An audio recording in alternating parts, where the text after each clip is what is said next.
बिस्मिल्लाहिर्रहमानिर्रहीम अस्सलामु अलैकुम वरहमतुल्लाहि वबरकातुहू नहमदुहु व नुसल्ली अला रसूलिहिल करीम अम्मा बाद। नमाज में दो सजदे और एक रकू क्यों किया जाता है? मोहतरम नाजरीन, मुसलमान पर पहला फ़र्ज नमाज है और रोज़े महशर इसी नमाज के मुताल्लिक सबसे पहले पूछा जाएगा। जहाँ नमाज के दीनी और रूहानी फ़ज़ाइल हैं, वहीं उसके बेशुमार तिब्बी, साइंसी और रूहानी फ़वाइद भी हैं और बरक़ात भी। आज की इस वीडियो में हम आपको नमाज में पोशीदा एक ऐसे राज के बारे में बताएंगे जिसे जानकर आप ज़रूर हैरान रह जाएंगे। कभी नमाज पढ़ते वक्त आपने सोचा है कि एक रकात में दो सजदे और एक रकू ही क्यों होता है?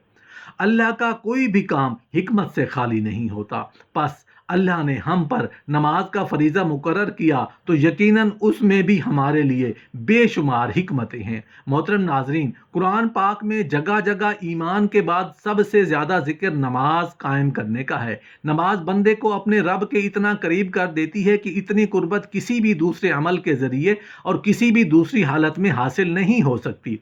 नमाज कायम करने की बदौलत ही मुसलमान अल्लाह की याद और उसका कुर्ब और उसकी हुजूरी और उसकी हम कलामी जैसी नेमतों से फैज़याब होता है।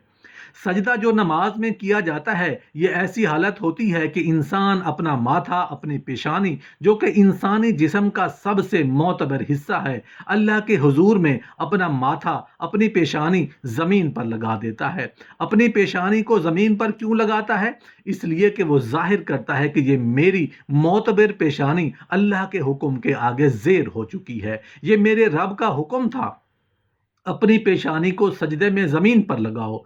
या अल्लाह, मैंने तेरे हुक्म की तामील की, मैं अकड़ा नहीं, मैं इतराया नहीं, मैंने अपने जिस्म का मोतबर हिस्सा तेरे हुक्म की खातिर झुका दिया। यही वजह है कि सजदे इंसान को अल्लाह का मुकर्रब बना देते हैं, अल्लाह की कुर्बत हासिल हो जाती है। सजदे करने वाला इंसान अल्लाह का पसंदीदा इंसान बन जाता है, मुकर्रब बन जाता है। हज़रत रबिया बिन काब अल असलमी रज़ी अल्लाहु अन्हु रसूलुल्लाह सल्लल्लाहु अलैहि वसल्लम की खिदमत में हाजिर रहते और रसूलुल्लाह सल्लल्लाहु अलैहि वसल्लम के लिए वुज़ू का पानी और दूसरी चीज़ें लाया करते।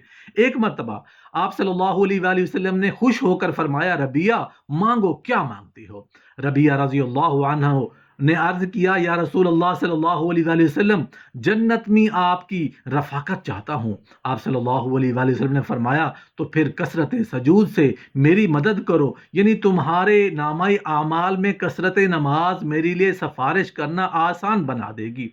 नमाज की हर रकात में दो सजदे होते हैं और उन दो सजदों की हिकमत के बारे में उलमा यही कहते हैं कि एक सजदा इसलिए है कि जब अल्लाह ने तमाम फरिश्तों को हुक्म दिया कि हज़रत आदम अलैहिस्सलाम को सजदा करो, तो तमाम फरिश्ते सजदे में चले गए। जब फरिश्ते सजदे से उठे और सजदा ना करने वाला शैतान को ता क़यामत सज़ा हुई, तो उन्होंने एक और सजदा शुक्राना अदा किया। हम अल्लाह के हुक्म की खिलाफ वर्जी करने वालों में ना थे।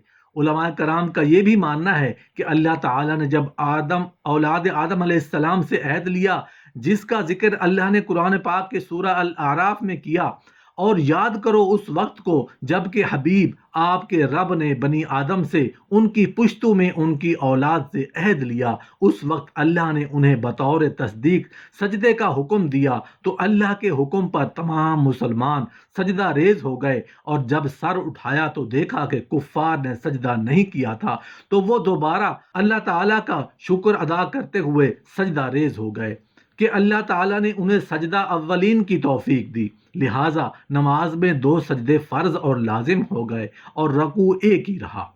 नबी करीम सल्लल्लाहु अलैहि वसल्लम की कसीर अहादीस और इरशादात ग्रामी में नमाज पंजगाना और नमाज जुमा की बहुत फजीलत वारिद हुई है। सबसे पहली हदीस तो वो है जिसमें नमाज को इस्लाम के 5 अरकान में से ईमान के बाद सबसे पहला और अहम तरीन रुकन करार दिया गया है। अल्लाह के रसूल सल्लल्लाहु अलैहि वसल्लम ने नमाज को अपनी आंखों की ठंडक करार दिया। नमाज का वक्त होता तो आप सल्लल्लाहु अलैहि वसल्लम हज़रत बिलाल रज़ी अल्लाहु अन्हु को उन अल्फाज के साथ आज़ान देने का हुक्म फरमाते, ए बिलाल, हमें नमाज से राहत पहुँचाओ। नमाज को रसूल अल्लाह सल्लल्लाहु अलैहि वसल्लम ने जन्नत में जाने की ज़मानत भी करार दिया। अब इस ایک سجدے کی ساری زندگی میں کیا اہمیت ہے، اس بارے میں جدید سائنس کیا کہتی ہے؟ جدید سائنس کی روشنی میں انسان گوشت، خون اور ہڈیوں سے مرکب ایک پتلا نہیں، بلکہ اس خاکی وجود کے اندر ایک نوری جوہر بھی ہے، اور ہر انسان کے اندر 3 جنریٹر کام کر رہے ہیں۔ جب انسان نیت باندھنے کے لیے دونوں ہاتھ اٹھا کر کانوں کی جڑوں پر انگوٹھے لگاتا ہے تو ایک خاص برو کان کی جڑ میں موجود باریک رگ کو اپنا کنڈیشنر بنا کر دوسرا دماغ کی طرف جاتی ہے اور ان خلیوں کو چارج کرتی ہے جن کو شعور نظر انداز کر رہا تھا۔ آج جب یہ خلیے چارج ہوتے ہیں تو دماغ میں روشنی کا ایک دھماکہ ہوتا ہے اور تمام اعصاب اس دھماکے سے متاثر ہو کر دماغ کے اس خاص حصے کی طرف متوجہ ہو جاتے ہیں جن میں روحانی صلاحیتیں مخفی ہیں۔ دوسری طرف دماغ سے ایک برقی رو ہاتھوں میں منتقل ہو جاتی ہے، اور جب دوسرے جنریٹر یعنی لمز زیر ناف پر ہاتھ باندھتے ہیں تو ہاتھوں میں موجود کنڈینسر سے نیچے جنریٹر میں بجلی کا ذخیرہ ہو جاتا ہے، اور زیر ناف ہاتھ باندھنے کی وجہ سے جنسی نظام کو طاقت ملتی ہے۔ جب ہم ہاتھ کو کانوں تک اٹھاتے ہیں تو بازوں، گردن کے پٹھوں اور شانوں کے پٹھوں کی ورزش ہوتی ہے۔ دل کے مریض کے لیے ایسی ورزش بہت مفید ہوتی ہے جو نماز پڑھنے سے خود بخود ہو جاتی ہے، اور یہ ورزش فالج کے اثرات سے محفوظ رکھتی ہے۔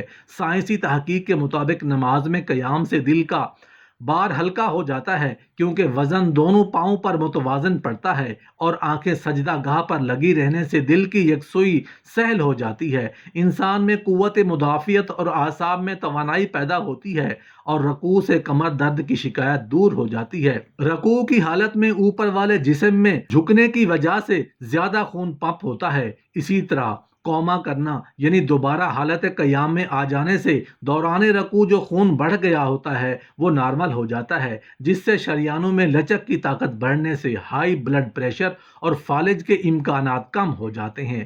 میڈیکل سائنس کہتی ہے کہ جب نمازی سجدہ کرتا ہے تو اس کی شریانوں کی طرف خون زیادہ ہو جاتا ہے۔